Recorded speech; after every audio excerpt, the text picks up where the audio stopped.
Pickaxe. Hi, I'm Pete. I'm an IT manager / superhero. Pete, bad news. What happened? I put a very expensive latte on top of my car, drove off, and it spilled. It's bad. How's that my problem? Oh, my laptop was up there too. Okay, that's why we use connection services to manage our cloud. Everything's backed up. I can access your stuff remotely. You won't miss a meeting. I really wanted that latte, Pete. For hardware, software, support, and empathy. For Pete's sake, connect with Connection.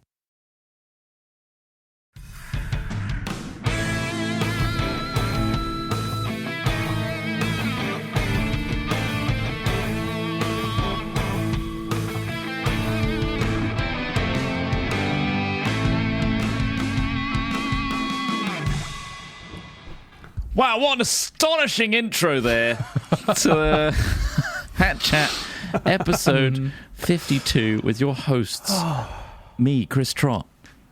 And me, Ross Hornby, and? Me, Alex Smith, and? There he is. That's and? it. There's no more. That's it. That's literally it. Welcome. Oh, what a fingle, though. What a fingle. Wow. Who did that fingle? Only a genius could do something like that, I imagine. Only a genius. And you would know if you're watching the video of it because it literally says my name on it, Chris Trott. Yeah. So there you go. Yeah. I made that when we did the new Hat Chat, the Hat Chat 2.0, and I just did that intro because I was like, well, other people are going to make them after this, but we need one for now. So there you go. Yeah. So we need your fingles, ultimately, is what we're trying to say. If you want an email, not an email, if you want a fingle, my brain is mush today, by the way. If you want to send your fingles, maybe use our Hat Films theme and then make your own little spin on it and send it to our email, hatchat@films.com. I did the promo earlier, I know. I want the fingles, though. We've run out entirely. That's fine. We're out. Yeah. It's done. We want you to fingerless stupid. Fingerless silly. Yes. The want those that fingers. jingle reminded me of like Supernatural. You know, like the music they have in that, especially the closing theme. So it was a very classic kind of. It's got an eeriness to it. You guys were well into Supernatural. I never got into it. We were pretty. Is it worth getting into now? Is it still good? Do you think, or is it kind of like? It depends on if you're like mid 2000s. Yeah, it's kind of like. Yeah. Well, I mean, it's I love it. I think it's awesome, but like also it's just fun. Like it's not something I would go, man, you need to watch Supernatural. Like it's a fun watch. The characters are really good, and obviously it's super long running. It came out in 2006, season 1. It's like 14, 15 seasons. It's going to be that. dated, and it's going to be a product of its time. For sure, but it was a favorite. I liked it. I like it. It's it's the same vein for me as like SG1 and stuff like that. It's like I really like the shows, but I wouldn't expect lots of people to like it. You know, it's kind of they're a bit. Yeah. I tried watching 24 again, and that. Oh, I don't know. It was okay, but like again, it feels like TV's evolved to a point where it's like. Yeah, like it's so much more refined now. You notice the kind of age of these programs, but it's still good. Like the story is still there, but like it's just the concept is a bit strange now. Well, like I guess rewatching most TV shows have like cinema grade production now, right? So like because of the advent of streaming, like Supernatural was around before streaming programs, and you know all of these shows were. I mean, if you look at The Expanse as an example of what can happen to a good sci-fi show when it gets the budget of a streaming platform behind it. It's a shame because these genres that have typically been sort of niche or like side project, like not the main event for the masses, they haven't had that love or that investment, and they are the kind of genres that really benefit from it. Like sci-fi is expensive to make, everyone knows that. So you to get that kind of production on it is just so awesome. So mostly tinfoil. Tinfoil, yeah. Sorry, tinfoil it's expensive to make caps. if you don't want it to look like Doctor Who. Yeah. Or you'd be surprised how well that looks. It looks good in the background. Yeah. What Doctor? Yeah. Oh, in the background stuff, sure. That's the thing. You've got to have a good DSLR. I'm the colander alien. I've got a colander on my head. Oh, what's that? That's an alien. The trick to high quality, like creativity, high quality filmmaking nowadays just requires a good camera with a really shallow depth of field, so the background is just a massive blur, and that way you just need block colors. Yeah. But even Doctor Who can't get that right. So Yeah, well, lol. I feel back. There's so many in our audience who probably love Doctor Who. Yeah, definitely. I just can't. Yeah, it's just I switch many over of our friends at work and Indeed, outside of work. Well, Matt's a mega fan. We got a guy in the office who's a mega fan. Has all the merch, all the kind of anthologies about it, and all this other stuff. And that didn't get me into it either by seeing his love for it. So, do you want to get a warehouse punching bag that just has Doctor Who on it? And that can be like our Which joke. one though? Like, there's so many. Yeah. Maybe they could be morphing all around the punching bag. Yeah, so the faces morph around. There's so many. There's a lot of Who's, or a lot of Doctors. Sorry, not a lot of Who's. I think they don't. I don't think they want to get typecast anymore. So they only do like sign up for a couple of series or whatever. Couple seasons. Well, I guess also the core story mechanic of like regeneration and change is kind of like probably helps. Even though wasn't it like early on in Doctor Who they only had a certain amount of regenerations, and then it changed. So it's like it's unlimited now. Yeah. The lead actor's going to quit. What are we going to do? Let's just add in a storyline where we can just keep those going, keep them going. Why not? The next Doctor's going to be a dog. Brilliant. I'm excited for that version. I would watch that one, to be honest. I would like to see what that dog gets up to. They should mix up the species. You're right. We should have an alien Doctor Who as well. Mm-hmm. All different kinds of alien versions. I mean, he is an alien, kind of, isn't he? He is, I think. Or he's a Time Lord. He's not from Earth. He's got 2 hearts, hasn't he? I remember the movie where he had 2 beating We know hearts. a lot about Doctor Who for people who don't really like Doctor Who. It's pervasive, Ross. So it's just there. It's just it's just ever present in our culture. Plus, we did have to do that trailer on it a few years back where we had to just learn like the context and stuff of which helped to improve that knowledge. But something we didn't want. Like, imagine learning about something that you, I mean, most of school was learning things that you didn't really. I didn't really care about Shakespeare, but I kind of learned that. I mean, I was in a Shakespeare play, Macbeth. I played one of the witches. Yeah, you played one of the witches. I was a witch. Yeah. So what did you do? Did you have any speaking lines? Yeah. But I was like dreading it because I was just like, I didn't really want to. We were dressed in wedding dresses as witches as well. Like, I shit you not. I shit you not. Were they black or white? White. Right, okay. And like, I don't know yet. What year was it? Year 8, I think I was. So 14? Like 34. Which is an interesting age to kind of, put on a dress and perform in front of people. But like, it was kind of fun. It was fun at the time, but I just kept forgetting my lines. I'm so bad with lines. You guys know. Every time we do scripted stuff, I'm just like, wait, what the fuck's my line again? But yeah, it was all right. Like the director tried to do something interesting with the reversing roles, like Macbeth used to do and stuff. And but I'm not interested in Macbeth at all. If anything, it made me detest it more. Like, Macbeth. I appreciate what the guy's done. Fucking play. It's a dreary play. Like, it really is. Yeah. I'm not a big fan of Macbeth either, personally. The only like theatrical production like that I've been involved in personally was year 5 primary school. Year 5. Okay. I was Joseph's dad in Joseph's Technicolor Dreamcoat. I didn't get the main role. I auditioned for the main role. Didn't get it. And I was his dad. But I was like... Yep. I had to do a bit where I was crying for 3 minutes solid, right? There was a scene where Joseph jumps out a window. I don't know. I didn't follow the story. Sound ridiculous. Exhausting. That's why I was meant to be crying. But I was also singing because at that age I was like, I'm one of the best singers here. I want to sing. And so there was this really bizarre moment where I'm just like, but then yelling into my hands because I wanted people to hear that I could sing. Right. Strange. Okay. Strange, but that was it. That was you've actually forgotten Wine or Cheese, where we did actually do a performance. Well, that was more recent. I mean, obviously, we've created many theatrical pieces. I just meant personally. Early days. 2001, an Ape Odyssey as well was another obviously massive production. Big. I don't know what we actually was it called, an Ape Odyssey? I don't think we called it. I think but it's not even available now, is it? Is it not out yet? Because I know we were talking about we unlisted it because I think so. This was an Acer brand deal we did, and. I don't think they were a fan of it, really, were they? I guess they didn't like it. They didn't like it. Unlist that one, and we were like, okay, fine. Well, they didn't like certain elements of it, namely putting an ape on the cross as if it was depicting Jesus. Which I don't understand why they would be offended by that. Yeah. Although it doesn't speak to their laptop brand in any way. Yeah. We just tried to show a passage of key events through history, and that was one of them. And we thought, well, why not? What's wrong with that? Come on. There was it was part of a series of promotional videos that we made for the laptops, and one of them was the army one where we go down and find Craig tied up. It's like the Siege one, It's essentially based on Siege, and they really liked that, and we were like. And Good Cop, Bad Cop, that was a good one. Oh, Good Cop, Good Cop. That was a really good one. I love that. That was good fun, And we were like, they were loving this, so we're like, screw it. What's an even crazier idea? And we were like, what if we just parodied 2001: A Space Odyssey in our ape outfits?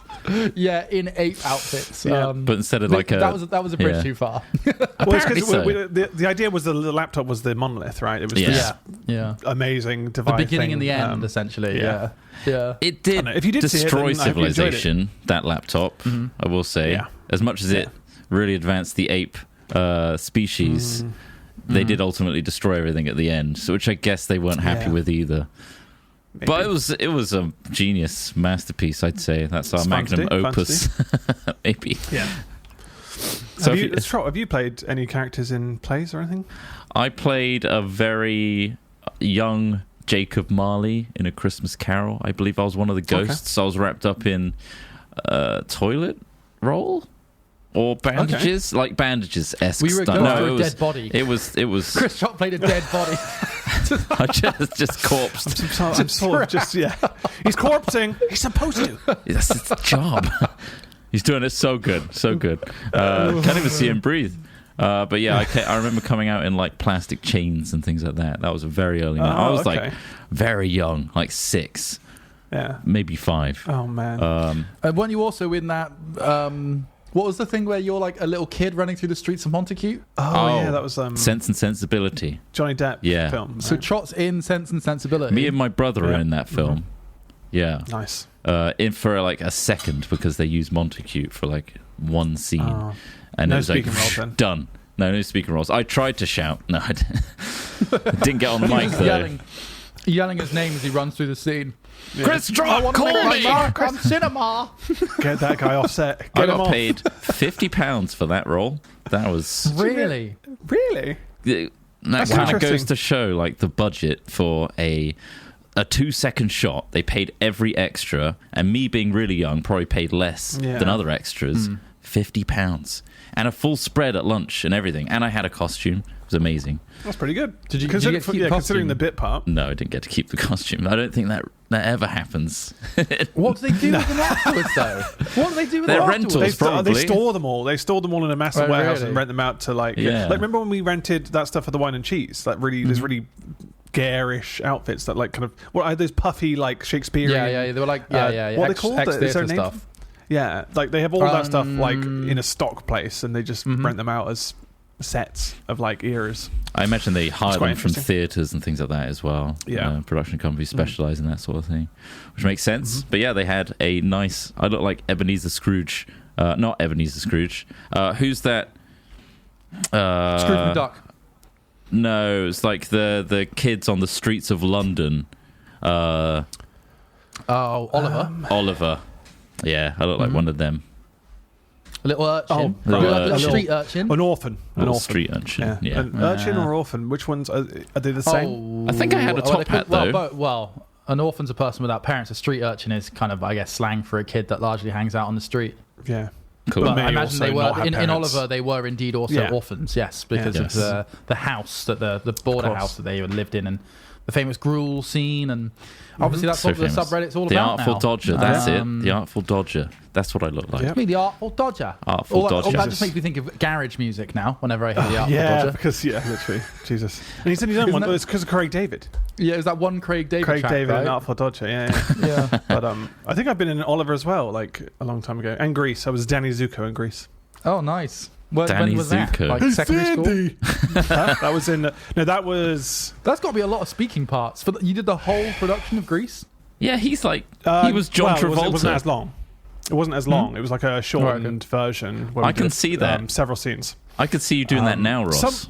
Let's recreate Grease. Are you going to be Sandy, Trot? I'll be Sandy. Sandy. It's so weird because I literally caught I caught a little bit of Grease on. It was on TV the other day, and so the main character, Danny, he was like trying it on with Sandy in a car, and then she was like, no, and then she ran off, and then he was like, why doesn't she love me? And it's just so weird that he was just like acting like super like aggressive towards her and just like really like product of a different time. And then he's just like, why me? Why is she not into me? Weird. Like he's just trying to make a pass, and she's desperately trying to like clamber out of the car. It's like it's all there. It's all pass. That's strange. That was just like.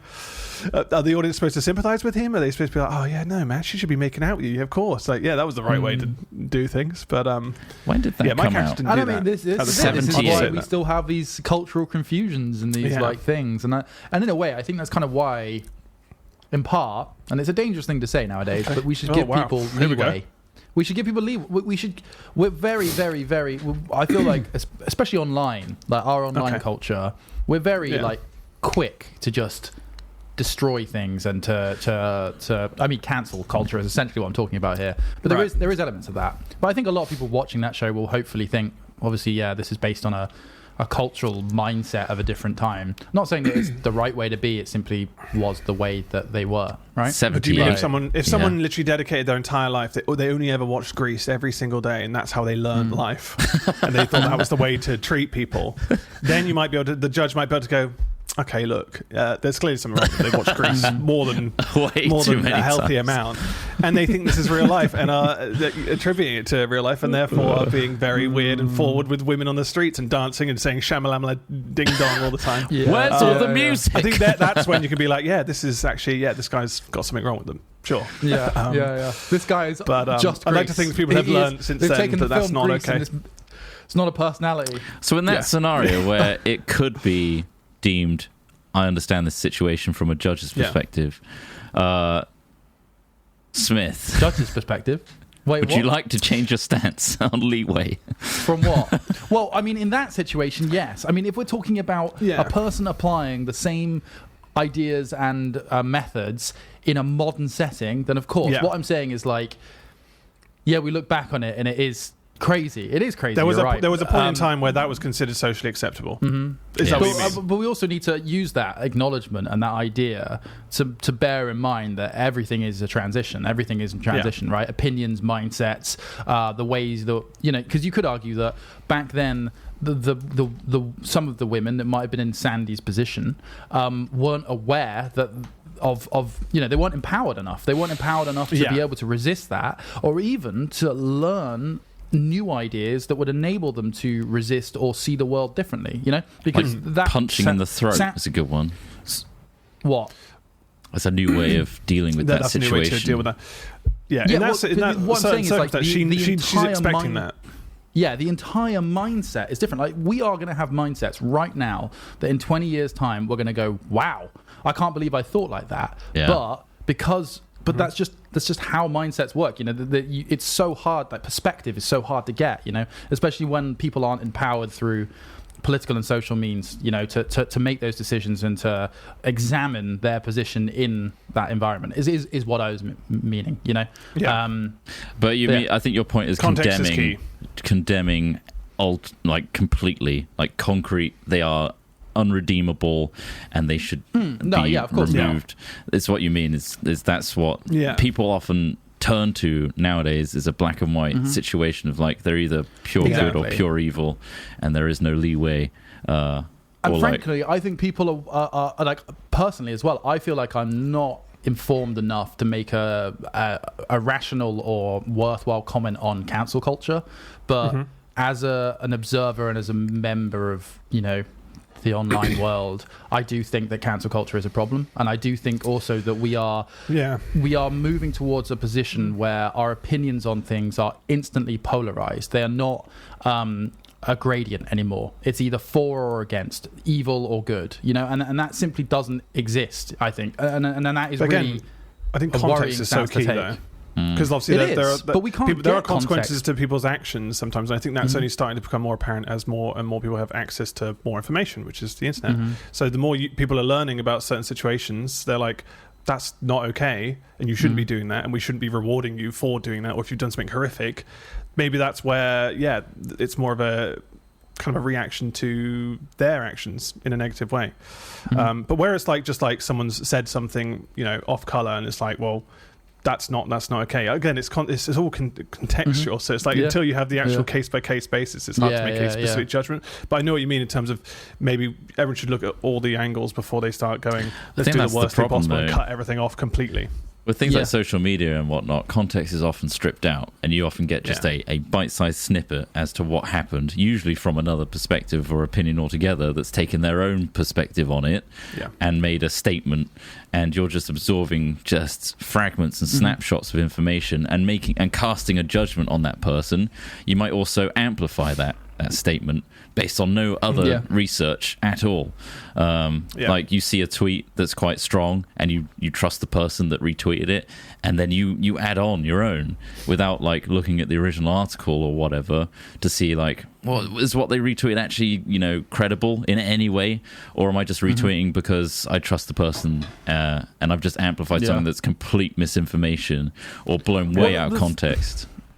There's very little distinction between opinion and fact as well, because you could retweet something that's an opinion that you agree with. You're like, this is my opinion on something. However, you might retweet something and somebody's just going, well, no, that's not the way it is. And you're like, well, like as in, fact. It's hard to tell if a person is endorsing something because they believe it is fact, or rather that it is something that they aligns with their opinion on something. But they are still. I think people hold the same still has to be thing. Open to change. I feel like fact and opinion is held at a similar value nowadays.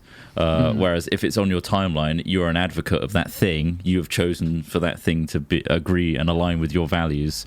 Therefore, you are in this category. This is you now. You are labeled as such. Even if you try and undo it, the internet remembers and says like, well, I'm wrong, I'm deleting that. It's like, it doesn't change what you did kind of thing, and you are forever marked and branded. And the way to step that back, and I think this could go for a lot of elements of our world right now, is to de-escalate. Like de-escalate your responses to things. Like we need more nukes, though. It's like, exactly. But like, it's just, I just feel like people really like bandwagoning on witch burnings. I feel like that does happen a lot. And I'm not saying that people don't deserve justice or they don't deserve, to be told that, like, if they want to participate in a society with us, that they have to, adhere to certain ideas and behaviors, right? I'm not against that. I am against tribal witch burning, essentially, is what's happening. But it worked so well back in the day.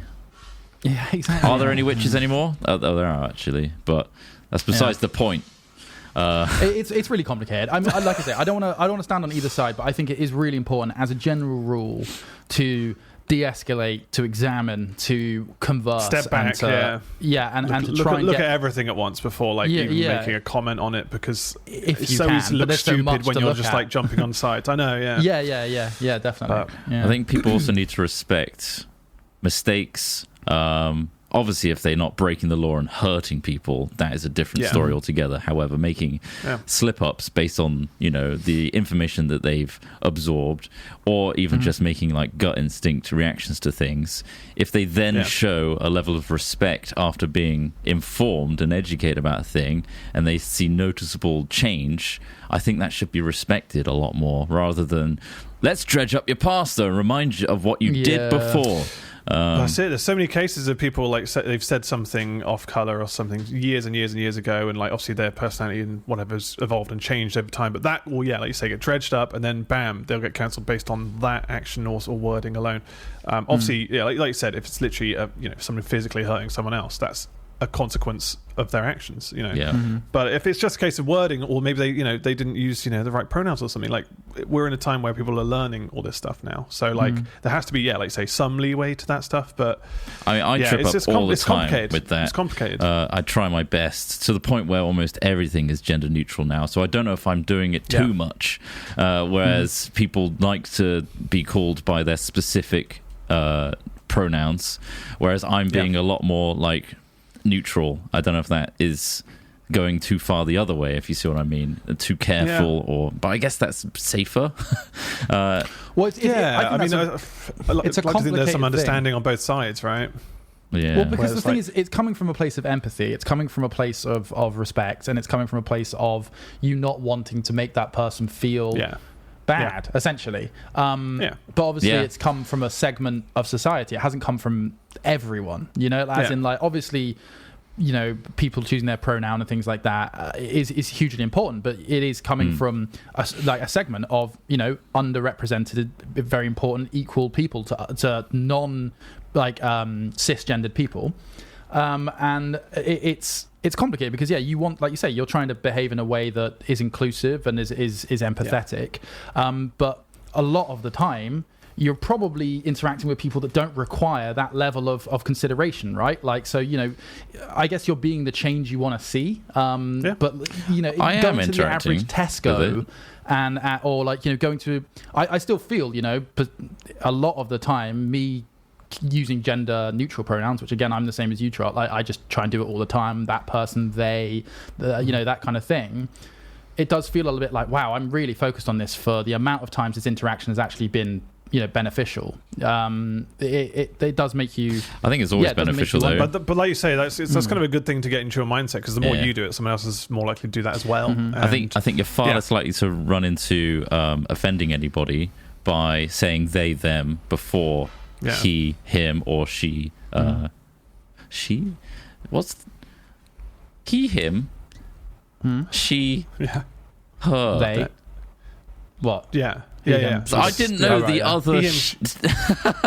Her. She, he. Oh my god. He, she. I just forgot the word her. See, this is the problem I run into. Is you forgot the word. I also forget normal words which I should know on a fundamental English language basis. Yeah.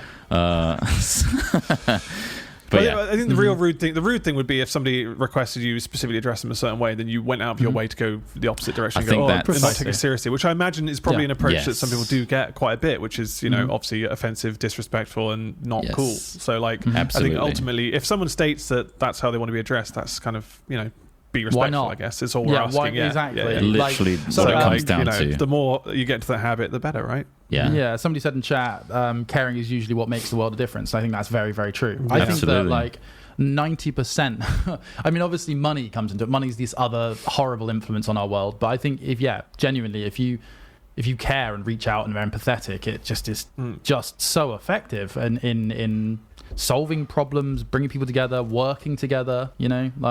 Yeah.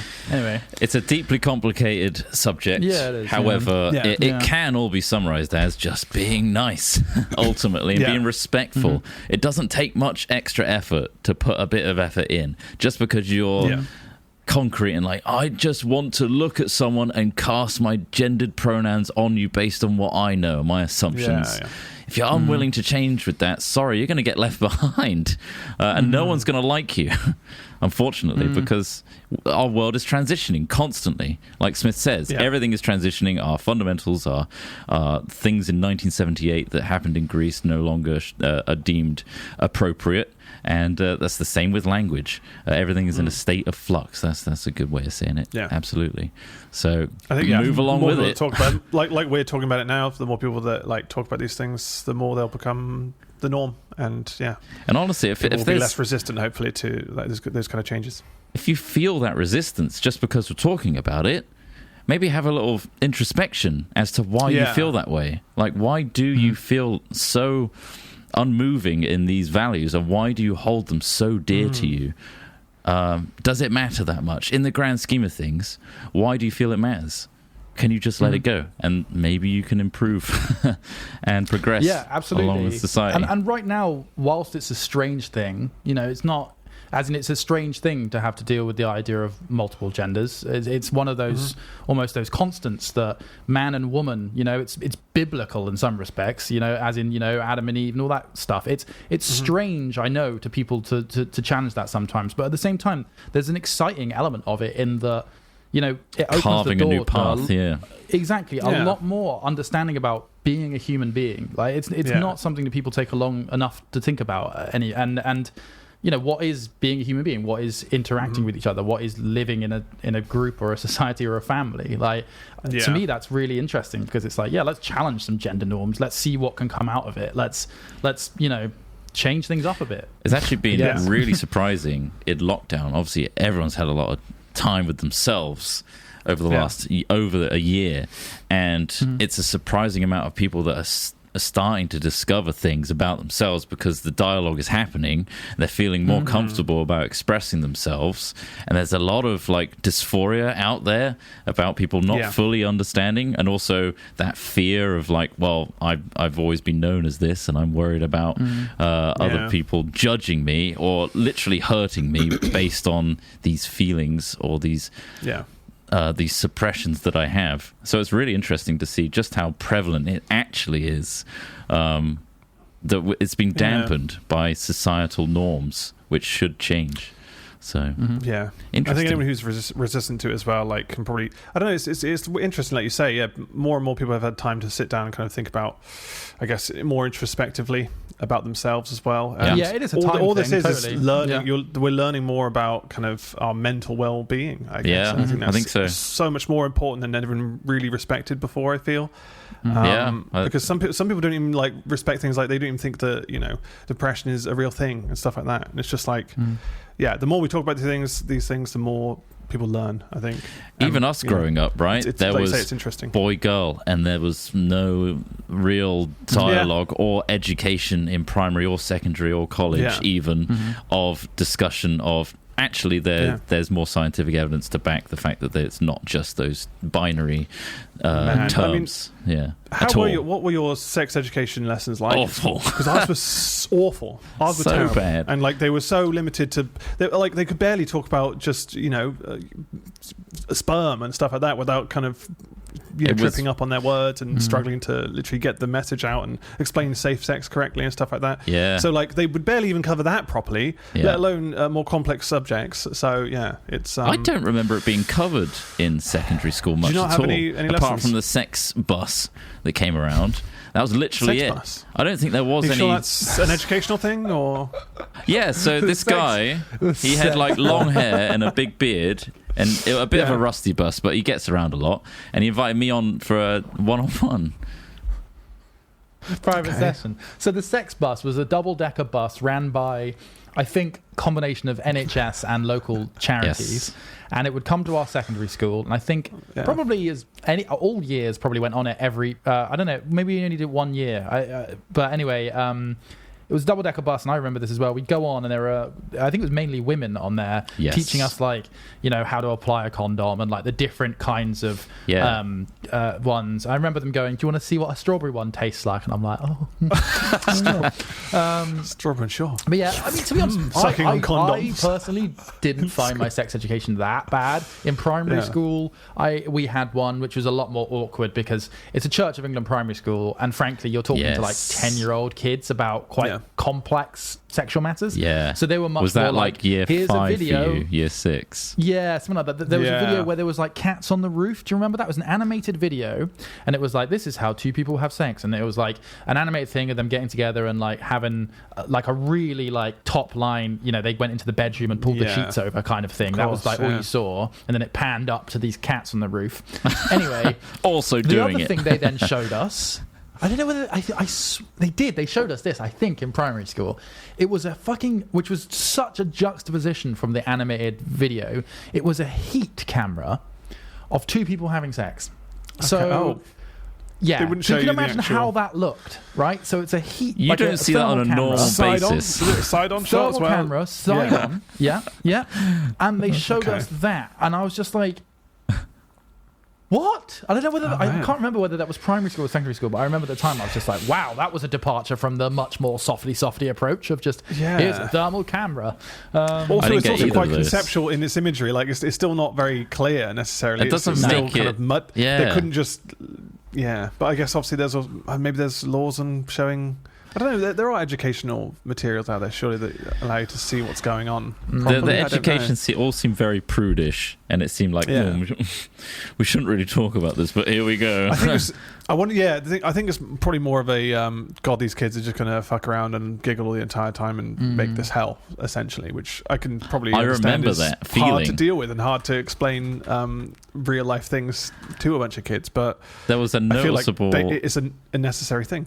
there was a noticeable shift in the kids that had seen the VHS versus the kids that haven't. And it's like they were lording over this newfound information and mocking those that had no idea what they just watched. Yeah. It's like, you don't know how it works, do you? We do. Yeah. And there was this like hierarchy. Yeah, like secret info. Yeah. Like, so, it was nuts. What's even crazier about this, right? And I was talking to a friend of mine the other day who went to a Catholic school, and they were talking about, and Sadpair's just put this in chat, my sex ed class was abstinence only and completely unhelpful. And they had a super similar experience. And this is a person that's younger than us. They're in their 20s. And so this is more recent than our sex education. And at their Catholic school, they literally just said abstinence, and that's pretty much it. Jeez, really? Like, women can be with a man but can't lay with a man, and stuff, and all this sort of stuff. And this is like, you know, under the eyes of God or whatever, when they were like, so that's terrible. That, and that's still perfectly legal. So your sex education as a child is based on the school you go to, essentially, and how religious it is. It's so damaging though to like like you need to learn about these things so you can make the right actions in future, or at least be safe as well. Absolutely. The core of it all. Like, I mean, otherwise you end up with teen pregnancies and stuff, and it's just like, what the hell? Well, especially considering sex drive is like one of the core fundamentals of a human being, right? Yeah.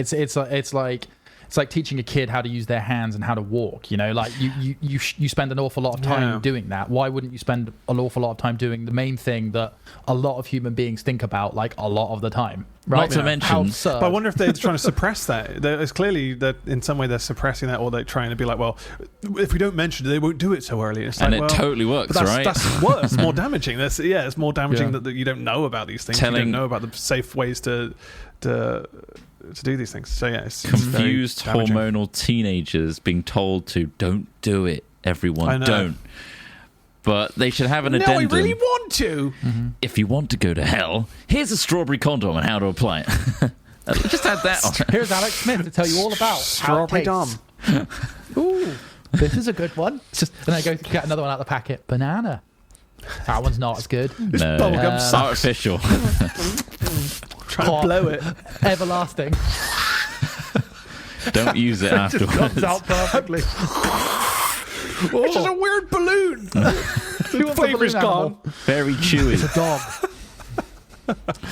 Interesting. Yeah. I don't know how we got into this subject, honestly. I don't know. We started with Greece. I still don't have a clue. I don't know about you guys. Started with Greece. I don't know how any of it works. What other plays have I been in? What other plays? I was in a play called Crazy for You. Career? Crazy for You. I don't know what, I mean, that was all is this single all in dancing. Secondary school or in college as well? It's year 7. I think I probably stopped in year 8. Was this stagecoach stuff, or was it? Some stagecoach stuff, stagecoach, some school-based stuff.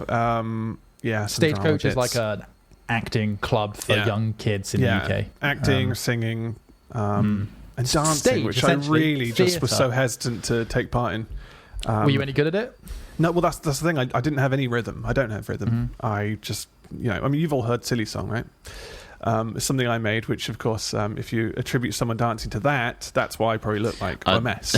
So it'd be very abstract. Tap shoes, yeah, and it was just like, I was just like, can I just skip this bit? Can I just like watch and just not do this bit? You know, that thing totally put me off doing that, because I love theatre, right? I love theatre shows, I love theatrical productions, I like singing, and like all of these things for me sound great, and it's like, oh man, I wish I'd got into theatre younger as a kid. But then I remember a couple of my friends doing it and telling me things like that and being like, we've got to get some tap shoes, and I'm just like, I don't want to do tap. Like I want to like, I'm happy being on a stage and stuff, but I don't want to do all the weird other things. But I guess that's part of becoming a you've got to do a bit of everything. Yeah. But it did put me off. I don't know. It put me off because like I just wanted to do the acting really, and the singing. I told you this before, haven't I? The singing I mimed in that, and he's got a good voice. There were enough people that I could like mask it and just go, I'm doing a great job at this one. And she's like, oh, you're sounding good. I was like, I know what I'm doing. I know what I'm doing. So. Kind of tried to blag that one. But I literally just wanted to do the acting part, and that was it. But it was split up into like 3 hours of 1 hour of each. And the dancing just sucked. 3 hours? What day did you do this? Like, it's like on a Saturday. School? Yeah, it was a Saturday, extracurricular. Damn. But yeah. So, and the Crazy For You one was at the Wyvern Theatre, if you're familiar with Swindon's Wyvern Theatre. That bustling theatre. Yeah, that was quite good fun. That was over a summer, so it was like for like 6 weeks. And we did like matinee performances, and basically I was just like a background, dancing kid, just like singing the shitty songs they had for it, and yeah. But it was fun to do. It was something good to do. Did they have like older people doing the main leads and stuff? Yeah, yeah. How was that? How would they do it? Yeah, because I must have been 13, 14 at the time. So yeah, do you think you'd wanted to do like mainstream acting in TV and film, or would you be open to stage? I think I'd do like examinations where I would do like news reading, for example, and like you would just do a set piece. They would give you a script or whatever, and you would just read it in front of a panel of judges. And it was really kind of nerve-wracking and awkward, but it was quite. So is that to become a newsreader? It was just basically everything, like kind of acting. We did like just vocal like just tests and stuff, and of all kinds, performing basically of all kinds. Yeah. So and they would judge you on all these various things, and it was quite interesting, quite fun to do, but also very nerve-wracking. And I don't know if I'd want to do that now, but I think it was good. It was good. Do you think it changed your confidence on stage?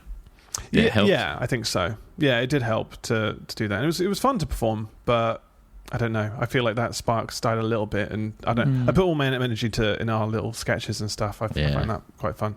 Probably how we got into this kind of thing anyway. Like when we started doing Minecraft, it was just kind of making silly voices and doing fun stuff like that. It all plays in. What what always gets like we when we're at LARP, like there's quite a few people there who are theatre kids, not surprisingly, but like there are some people there who just have incredible voices and like have like, and you're just like, man. That would be fun to like sing and perform with these people, but then you see like the 9 out of 10 of the productions they did that year were like, I don't want to be a part of that. Like because you don't get much choice. You kind of you take really what you're given until you get an opportunity that you're really happy with, and I think that's another thing that kind of like, do I want to have to go down that road of like doing the Sound of Music? Yeah. Auditions were nerve-wracking. My God, I did a few auditions for like, I don't know what they were. I think they were for like commercials and stuff, and obviously I never got them. But it was just like, super nervous. There's loads of people just in a waiting room. What age were you doing this at? Because you're doing commercials. Again, like before 15, like kind of like between 12 and 14. So if they needed like a kid to like do something in the advert, is that it? Right? Okay. So it's like, should have got on. I just dropped my curry tissues all over the floor. That's all right, darling. I've got these new Jeff wipes. Like that. You're not selling the cummy. You need to sell the cummy, please. On your CV, come on. It just says 30-second GIF ad. Yeah. Cummy child. Cummy kid. What? What is this role? Look, honestly, you have to see this. You have to see it. I'm not going to be able to do it justice here. That was nerve-wracking. I think the nerves of that. Yeah, the nerves were a bit much for me. I think that stopped you. Do you think? I think so. Yeah, like now that we do what we do, like we have so much more control over those environments. So like, there's no, panel of judges, group of people watching it, and that's, I guess, also why I probably wanted to do more behind the camera stuff, because I was interested in the whole thing. Really, I wanted to create, visual pieces, and I think that kind of tunneled me towards the filming element. Now we get to do both. Now we get to do both. Yeah. Yeah, and I didn't do full control over it. Acting at all. I had no training whatsoever. I was just born with the gift, honestly. You did loads. You were doing sketches and stuff like before, like we met. Obviously, you did some cool, like in Yeovil, interesting videos at college and stuff. Yeah, the best decision I made was to leave Richard Hewitt College and then do a national diploma in moving image, where I just messed about and made films and stuff. And that was fun, because ultimately you just end up doing comedy pieces over and over again. Yeah. I think I built my confidence just being stupid on camera. And I ended up being... Can you remember what A-levels you were doing before you chose to move? Yeah, I did computer science. I did art, which I hated, because the first day was like, let's get some sand and put things on a cardboard. And I'm like, fuck you, I want to do fine art. Like, there's no space for that here. No, everyone get paint on your body. And roll around. You sound like you would love that, to be honest, though. Yeah. Like the amount of times that you've put stuff on your body. Nowadays. But they tried to make me do that. I can't be boxed like that. That wasn't your art. That wasn't your yeah. art. That was their art. Yeah. I think all three of us suffer from that. I honestly, like, the whole thing of like, I'll do it, but I'll do it how I want to do it. I'm not going to do your way of doing it. Like, but that's the kind of good thing about the stuff we do. It's just it's improv, which is one of the main things I enjoyed about all of that acting stuff was improv. Where you could just fuck around, make a dumb scenario, and it's almost like D&D essentially. It is where you could just create this character persona, do something dumb with it, and the comedy element was just what made it so much more fun. And we it was great. In a lot of our stuff.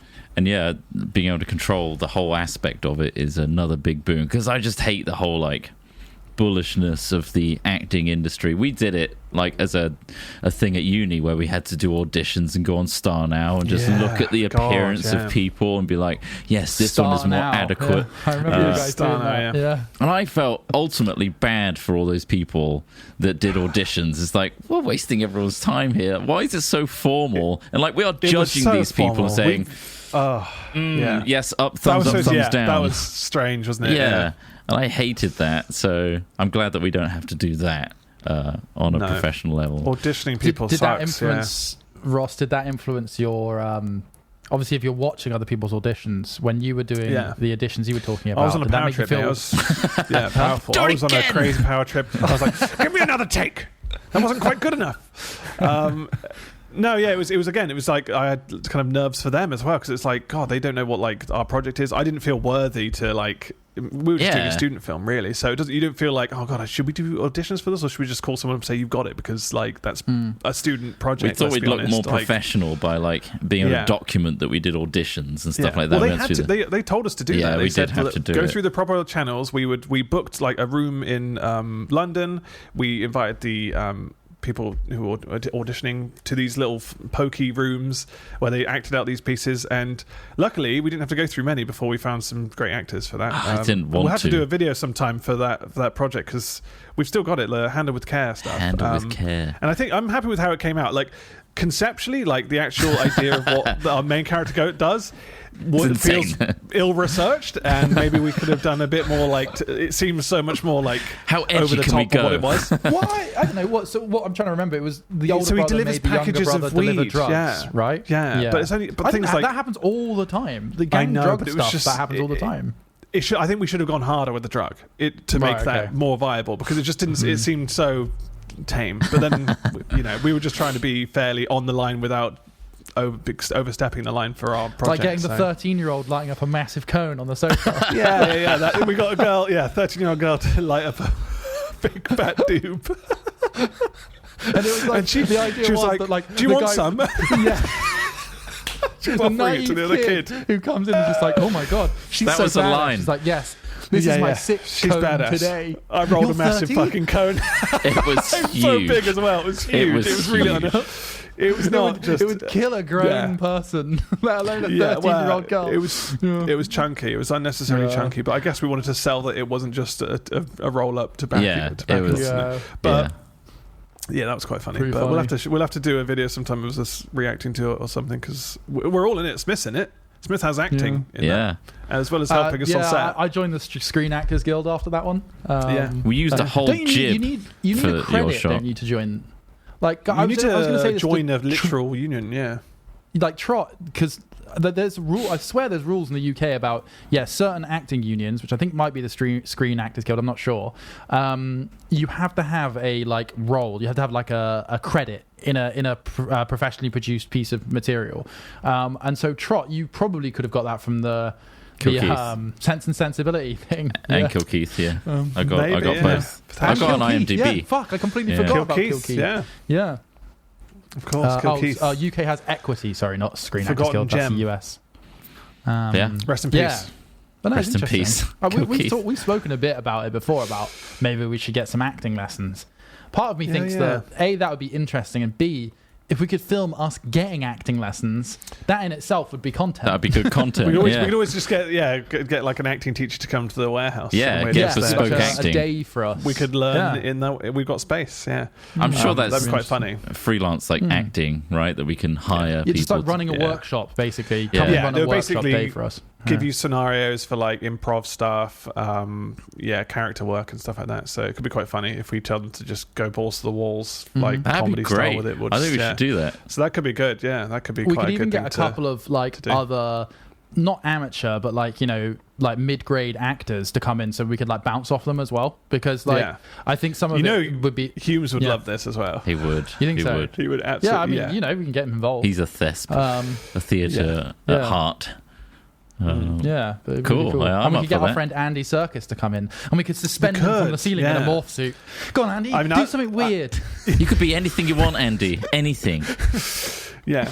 He's just gonna be an ape again. He's great. He'll be Gollum. I'll be the ape, and we'll make that work somehow. I mean, I've had the training now. I know what I'm doing with the ape outfits. Yeah, that was fun though. Getting those guys to teach us how to be, or teach Ross how to be an ape, and me and Smith just laughing our asses off on the sideline.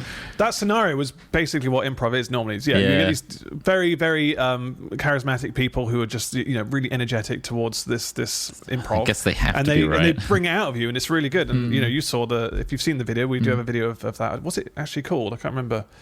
But we meet Andy Serkis in it, and I think that might be the title. We meet Andy Serkis. I swear we put that in it.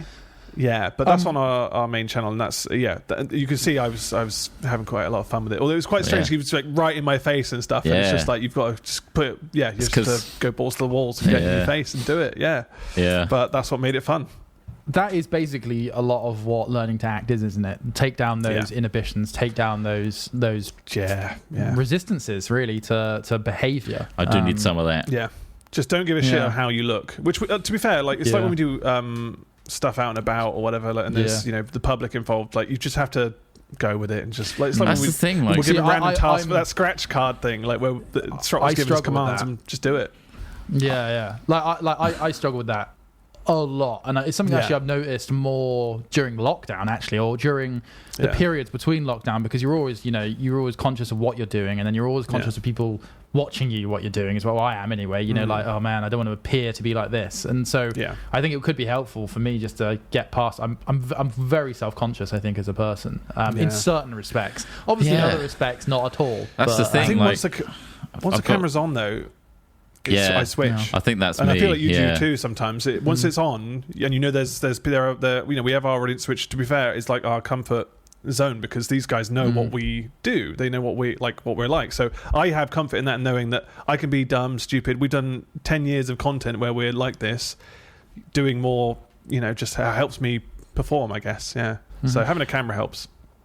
I do have a switch when it comes to cameras on, and I am willing to make an absolute mockery of myself doing that. But then it's like, if there's anything serious, or you want like a real, like, no, we need like not just being stupid anymore, we need like a real like emotive piece, anything to do with real emotions that are vulnerable. I'm like, hell fucking no, I'm not showing any I'm not doing any of that. That's way too real. So it's so easy to get stiff acting wise doing that when it's like, okay, now you need to be serious, but like you then suddenly forget how to be a person. And you're like, what? How am I doing? I'm like, wait, how would I react to this? Then you start overthinking it, and that's part of the issue. But I mean, I think that's an interesting point, because I think that there's a subtle balance of the character and the emotion you're meant to be portraying, and also the knowledge of how you would naturally do it, so it comes across natural, right? Because like you can tell when a person's stilted, because they just don't operate like a human being. You're like, this feels weird, and so there is that very subtle, which I find hard to get at, because I feel as though I can portray strong emotions quite easily. For me, it's more like, I'm okay if I'm in a safe space, but like the out and about stuff, definitely I'm a bit more like, oh, you're too aware I don't of want your to think surroundings. I'm a dick or something like that, which I just have to remind myself over, that I'm never going to see them again. That's why I usually think, look, then I know who's going to see this, and I know our audience is going to see this, and that's who I'm thinking of at the time. That's what I'm thinking about.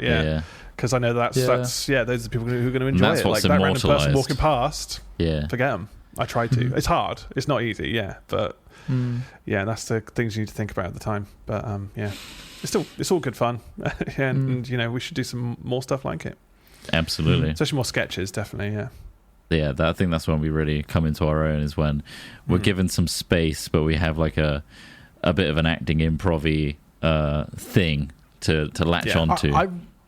I really liked how the multimedia element of the Red Dead stuff came out as well. Like, as in the fact that like the combination was really interesting to see, like the painted like silhouette stuff in front of the camera. Like it had a chance to come out really janky, I think, but then watching it back, I was just like, man, this came out so well. Like, I mean, obviously some of it, like the horse very bad. scenes, but it's self-aware. The jank was good. Yeah. I like the jank. I think it had to be janky because we were working with like limited resources. Did it really quickly.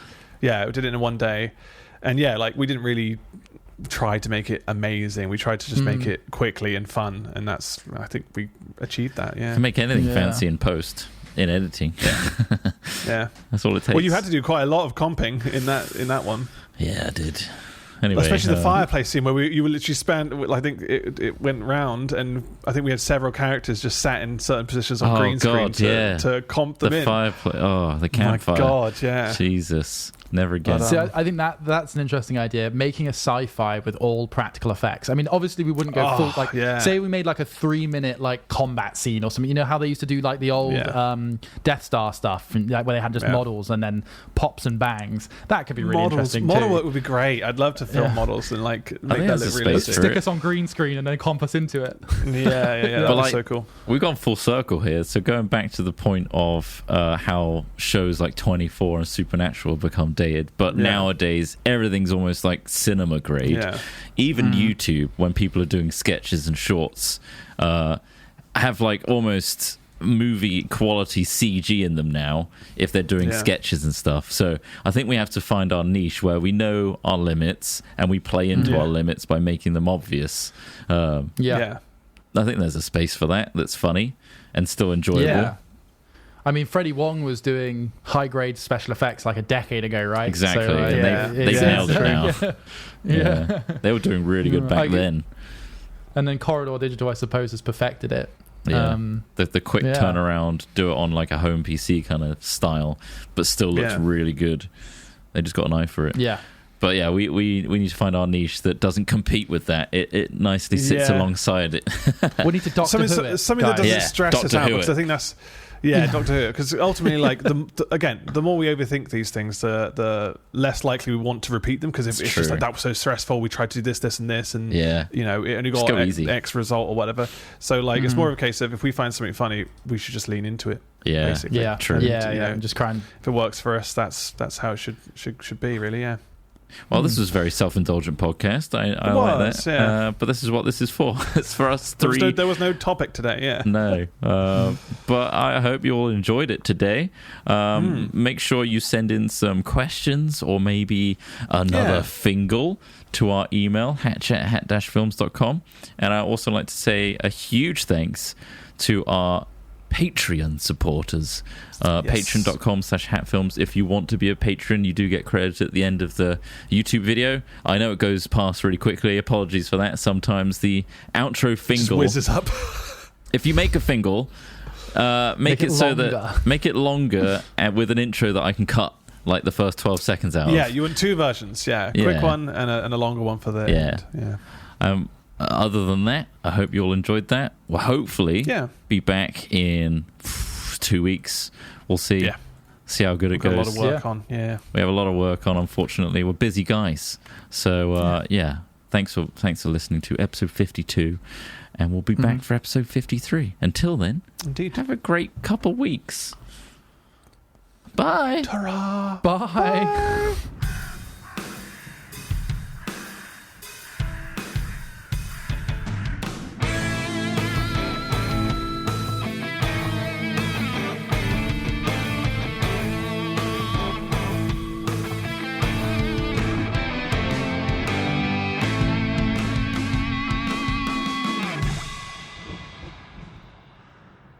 Hi, I'm Pete. I'm an IT manager. Today, I want to talk about... Pete, heads up. We've been hacked. What happened? My password is my birthday. Well, everyone knows that. February 14th. Why would everyone... I don't get how these people figure this stuff out. I think I do. Have you ever updated it? Yes. I changed it to Valentine's Day. Okay. We're protected with Connection Security Services. You just gotta be more careful, Pete. Okay. Yep. For hardware, software, support, and empathy. For Pete's sake, connect with Connection.